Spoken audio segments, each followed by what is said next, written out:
एक था कौवा बड़ा सियाना, मुश्किल से कभी था हार न माना। एक दिन गजब की गर्मी पड़ी, ना था पंखा और ना था एसी। जोरों की उसको थी प्यास लगी, छांव भी उसे कहीं ना मिली। बिलाखिर नजर आया उसको एक मटका, झट से वो उस पर आ गया। मटके के अंदर पड़ी जो नजर मिली उसको ये बुरी खबर, पानी लगा था पैंगे के साथ, आया ना कुछ भी उसके हाथ।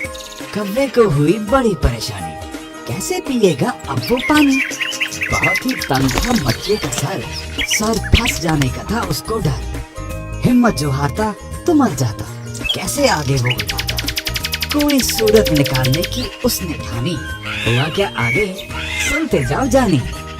चारों तरफ डाली उसने नजर, करीब ही पड़े थे कुछ कंकर।